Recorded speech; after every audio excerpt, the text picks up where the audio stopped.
So yun mga ka-best friend, welcome back dito sa ating YouTube channel. At for today's video ay i-review natin itong ating Bajaj RE na 200cc na binlag na karaan. No? So sinubukan natin itong Bajaj RE sa unang-unan, review pa na natin siya. Dito siya nakaparada yung ating Bajaj RE. At ang ganda niya guys, matibay na. So kung nakita natin yung kanyang windshield at yung mga ilaw niya ay talagang masasabi natin na matibay, quality talaga.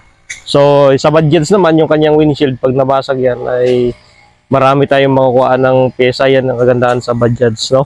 So unlike yung sa TBS namin na pagka mabasag yung windshield, mahirap siya hanapan ng pyesa.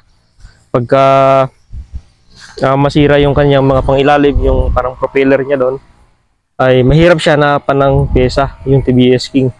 So ngayon lang dumating yung pyesa namin ng TBS King.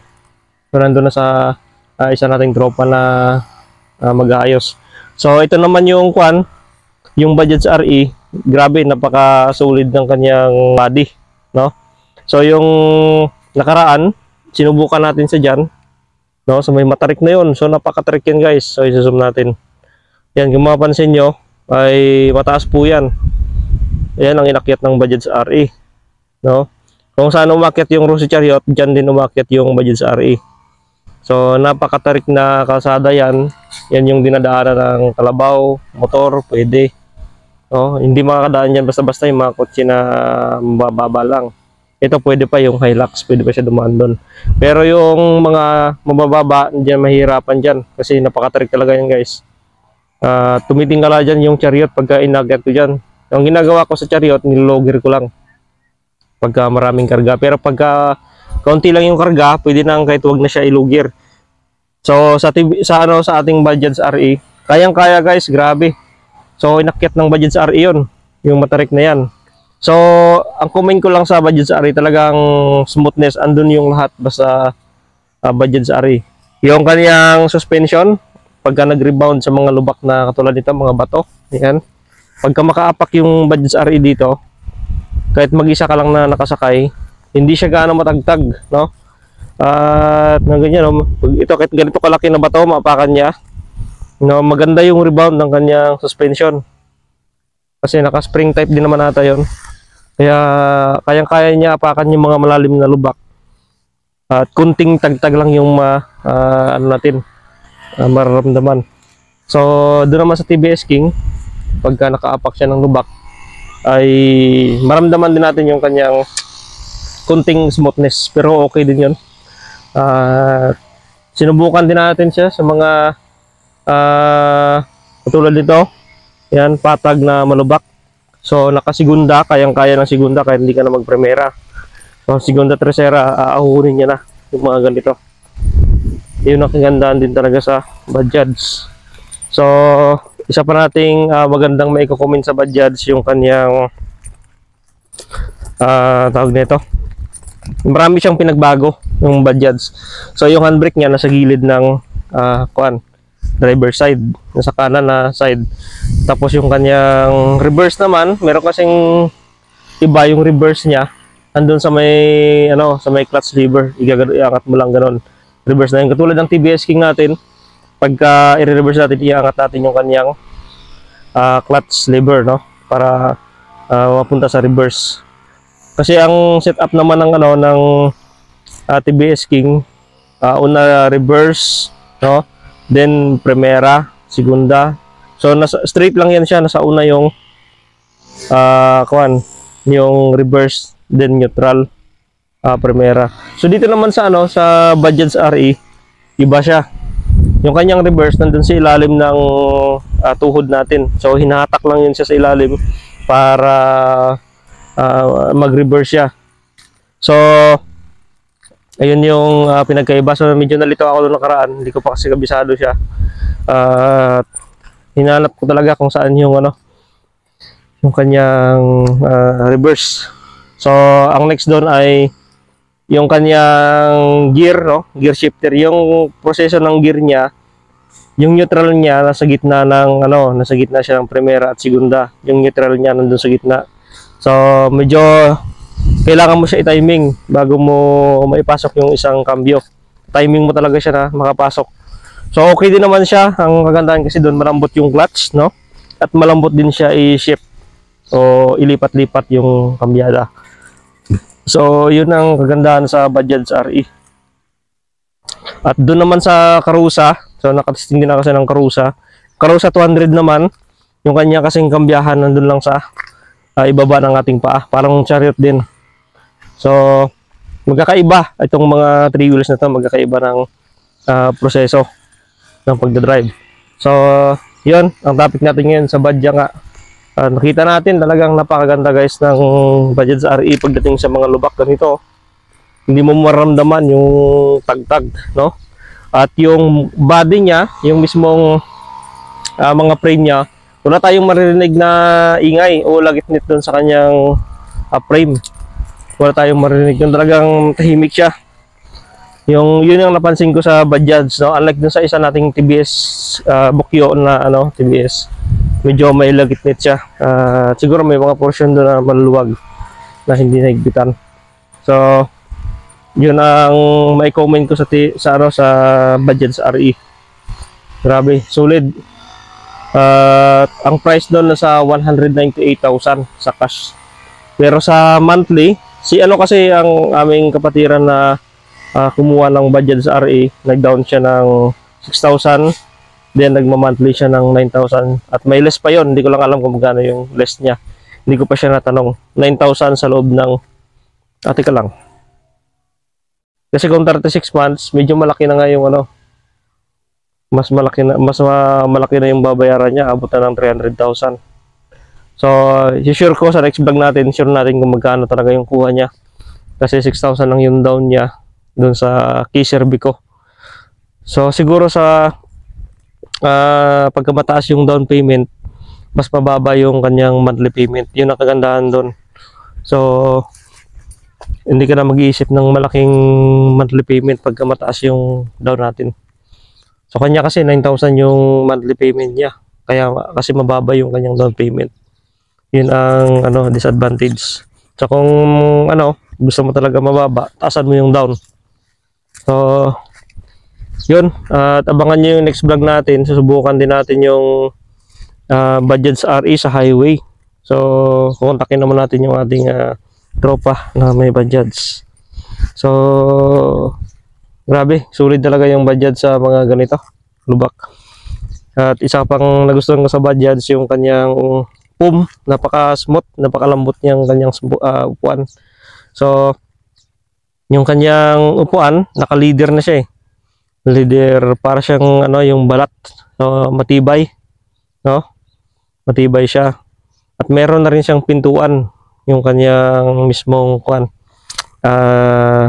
mismong driver side, no? Kabilaan yun, meron na siyang pintuan. Kaya pagka may mga bata kang kasama, ay safe na safe yung mga bata doon, hindi basta-basta makakalabas doon sa pintuan na yon. So meron din siyang lock, iangat mo lang yung lock ng pintuan niya, no?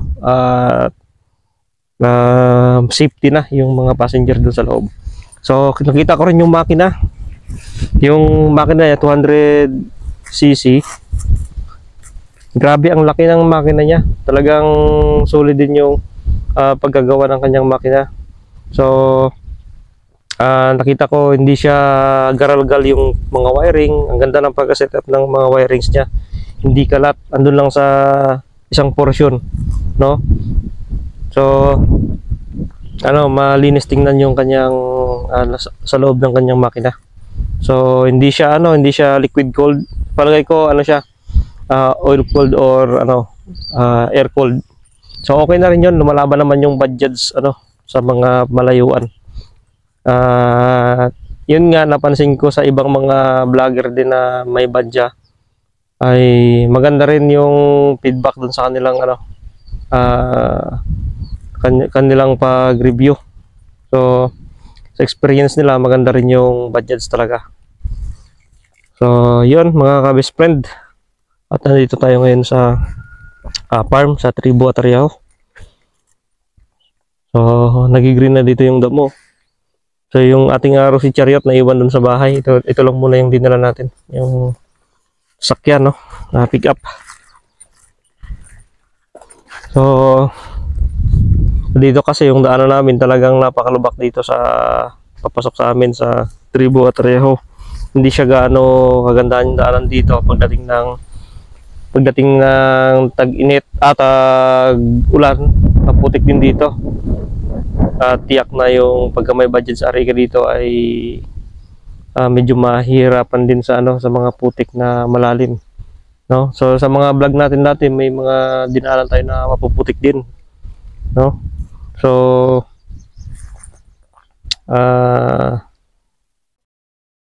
sa mga vlog natin sa sunod ay susubukan din natin dito. So yun. So malamig-lamig na yung simoy ng hangin dito.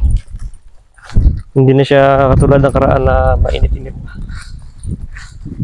So papakita ko sa inyo yung ating TBS King. Meron ditong TBS King tayo na nakatastak lang. So hindi na kasi hindi pa dumating yung kanyang pyesa. Ipa ilan pa lang yung pyesa na order pa kami sa Manila.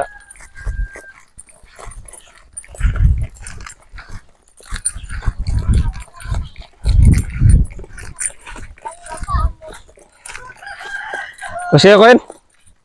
Alas kayo? Punta kayo Tugi Garaw. Mahagilap ko.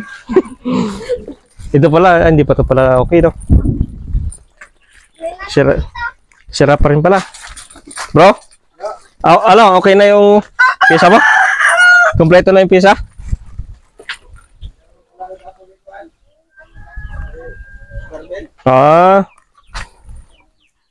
Bali... Ha? Sila doon? Ha? Wala pa. Punta tayo doon mamaya. Ano lang pa? Manok galing namin doon. Papadala? Oo. So bali ang diferensya nito yung lang pala propeller, no? Sinubukan ng badya ni kapon eh. Yung Joel na ganda yung drive, bro. Mas maganda pa dito. Oo. Ang lambot ng mga yung lambot ng mga kambiyan. Na-drive mo na 'yon? Hindi pa. Tapos hindi siya matagtag. Parang kotse. Kasi pala to, spring type yung shock. Kaya pala eh. Kaya pala ang ganda ng spring type pala yan. Mixtrang gulong ka pala.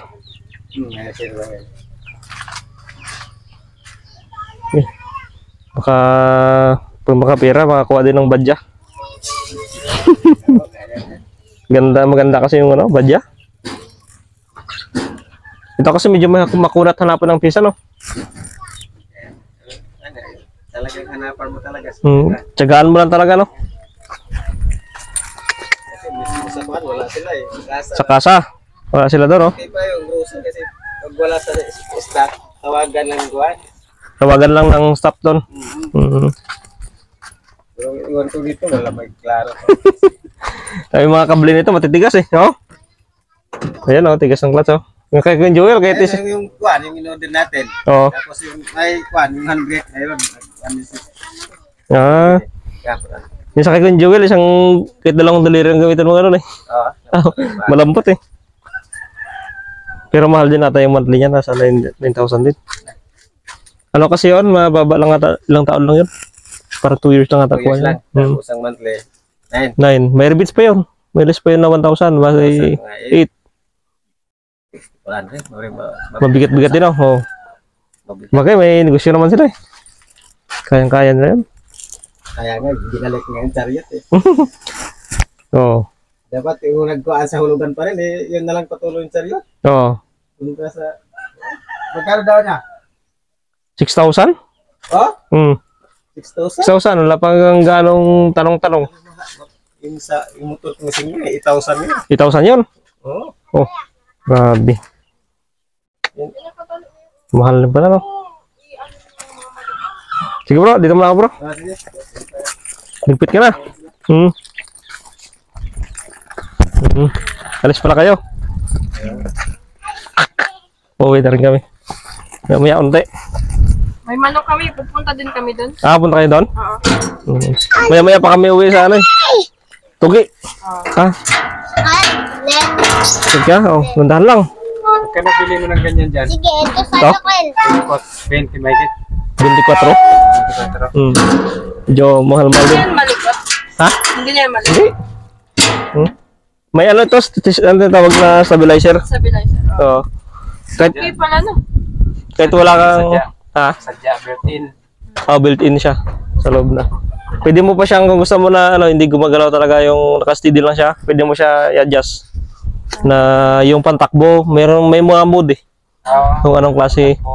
Meron ding pang ano. Kanya lagay mo sa manubila, di ba? Manubila matagtag talaga yan. Pwede mo siya ilagay doon tapos i-adjust mo naman yung stabilization. Parang GoPro din. Pero mas advanced sa GoPro to. Kaya madugo din ang presyo talaga. Hulugan yan lang to eh. Hulugan lang. Hulugan yan? Oo. Oo. Magkano ang daon yan? Ang down ko nito, nasa 1.5. Tapos ang monthly ko, 2.5. Sa 8 months lang. Kayang-kaya naman. Kaya 2.5 ba? Yung, Hindi. Sa may inutang credit. SM. Oo, credit. Oh. Malapad yung kuha niya, yun. Pwede Mga maliit lang pero malapad yan no. Oh, napakalinaw. Kumbaga yung isang pictures ng camera, halos nandito na. Sa camera na ganito, hindi mo na kailangan magbili ng camera na malaki talaga, yung pang professional. Ito na. Kasi yung camera na professional, parang yung software na, nandito na yung software niya eh. Kaya yung mga features na nandun, nandito na rin sa maliit. Mas pinaliit nga lang siya. Galing. Matagal din malubat. Ang tito sa Ilang araw? Oras din, mga 2 oras din. Paano i-transfer sa ano, Facebook? Ano siya, yung may app siya na dina-download. Tapos i-connect mo yung apps dito. Tapos hindi ka na magtanggal-tanggal ng memory card. Download mo na lang yung bawat video na naka-connect sa app. Kasi pag may app siya, yung footage niya dito lumalabas dun sa apps niya, sa cellphone. Doon mo lang siya download. May wifi naman siya eh. Hindi nagbabago yung quality ng... Hindi siya nagbabago. Malinaw pa rin. Kung ano yung footage niya dito, yun din yung makukuha mo. Ganun. Galing no? Yung tingin mo sa YouTube channel, makita mo doon yung makakuha nito. Gusto niya kasi mag-vlog. Eh, ano, yung Pwede ah. Para cellphone. cellphone lang muna ako magsisimula. Di ba? Dati nagsimula ka sa cellphone, di ba? Oo. Pwede naman. Yun eh. Cellphone ni Biyog yun. Malinaw naman, di ba? Pero mas maliit na yung, ano yun? Gamit niya, iPhone 11. Ah, iPhone 11. Maganda din ah. Malinaw talaga yun. Meron ng... Pagdating sa, di ba sa boxing yung bata, yung galaw ng kamay, klaro ba, malinaw? Malinaw siya. Hindi katulad ng mga murahing cellphone na pag sumuntok, hindi mo na makita. Yung nadidelay yung FPS niya, yung frame rates. Yung Ano yung kuha ng ano, yung Oppo Y11? Ano? iPhone. iPhone, yun. 11. iPhone yung katulad kay dato na cellphone, yun yung maganda. Yung bago niyang cellphone. Vivo ata yun. Oo. Ang ganda ng ano, yung ganda ng kuha, yung ginagamit niya mag-live. Lalo na pag hindi live, yung talagang ano, malinaw. Yung harap lang ang ginagamit niya, yung harap lang eh. Oo. Yung harap lang ginagamit niya, hindi siya gumagamit ng likod. Malinaw na nga yung harap eh. Nakita mo yan, malinaw no? Yun ang kagandahan. Yung harap, di ba, pag nasa ano, bundok. Harap, para nakita niya yung mukha niya sa cellphone. Yun ang- 12 megapixel yung ano yung iPhone 11 sa harap front. Ay, di malinaw ang ano, harap niya. Oo. 12 Isa, megapixel. yung Oppo na gamit niya 2 megapixel lang harap. Kaya napakalabo. Dito naman kasi, marami ring ano, touchscreen harap. Touchscreen dito, makita mo yung mukha mo eh, sa harap. Makita mo siya eh, touchscreen yan. No? Pwede mo siyang i-zoom. Mas malapit. Yan o. Kita na sa Rosing, mas malapit. Kita si Rusing, oh. Kumbaga, yung lahat ng features ng camera na ginagamit ng professional, nandito na eh. Yung firmware niya. All-in-one. Pumayitik na talaga yung ano ngayon, panahon. Kaya pala yun, oh, 1.5. 2.5 ang ano. Pwede mo, ano, kung gusto mo gawing 1 year, nasa 1.7. 1 year. Ito kasi 8 months, bali 2.5 yung ginawa ko. Pwede pala.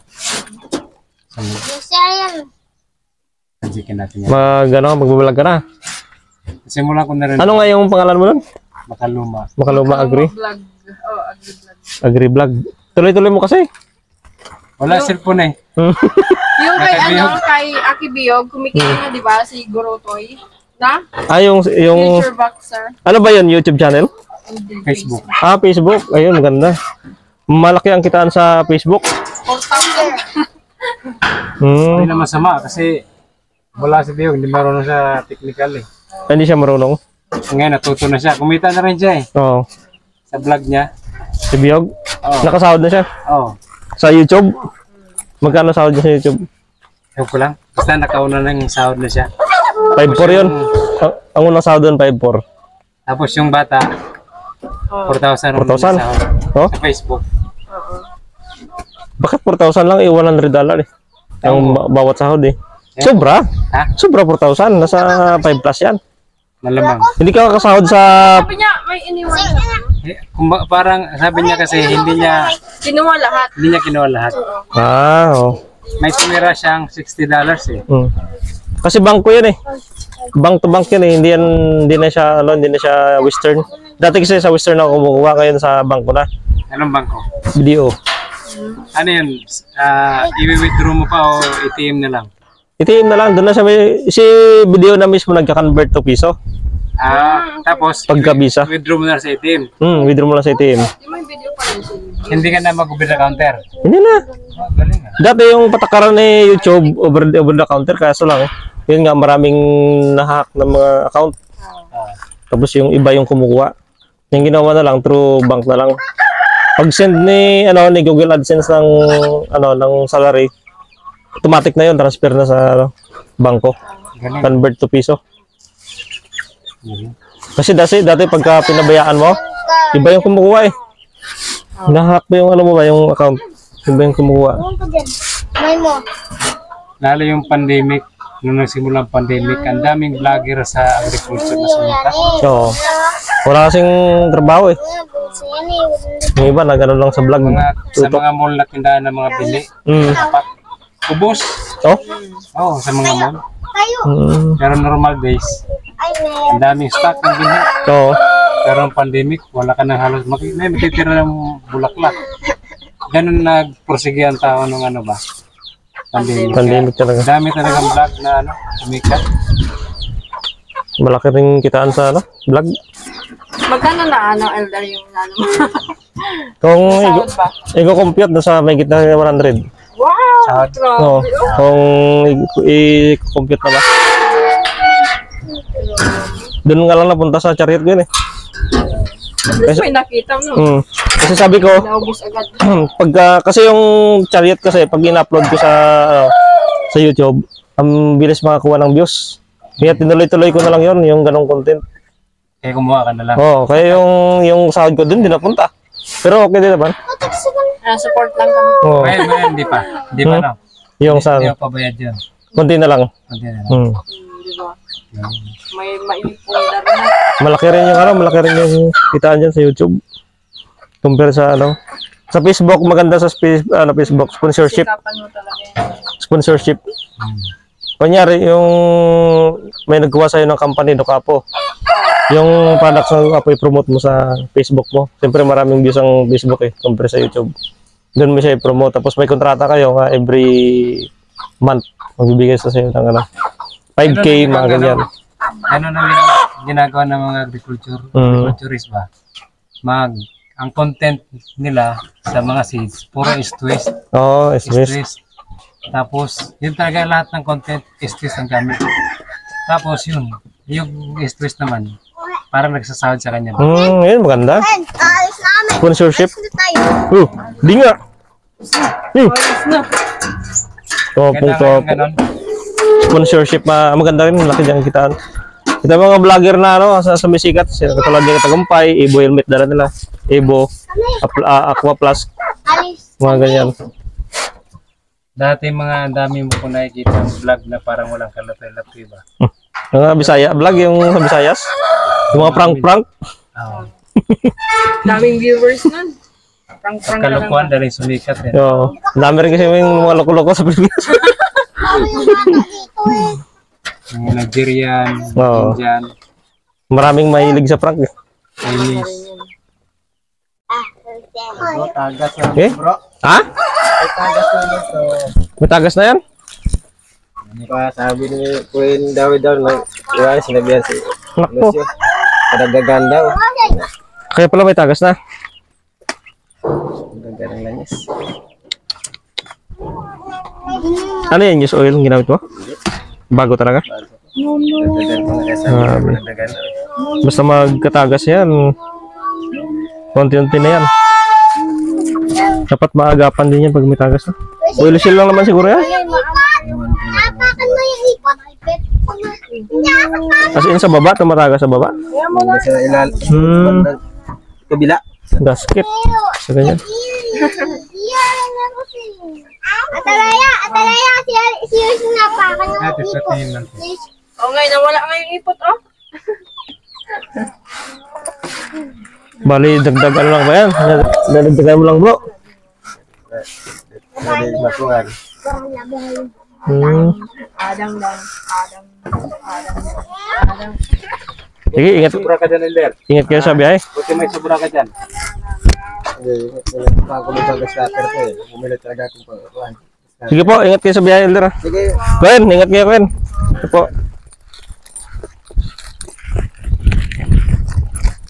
So, yun mga ka-best friend. At uwi na rin tayo. So, ganito kaganda yung area namin dito.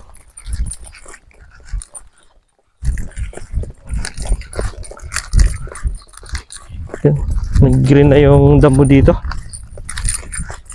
Hanggang buhay na dahil papasok na yung tag-ulan dito sa Cagayan.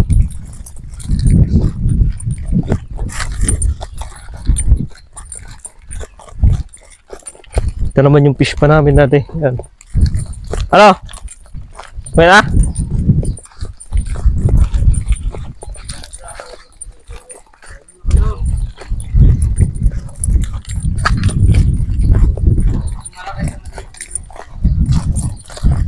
Uwi na, uwi. Ha?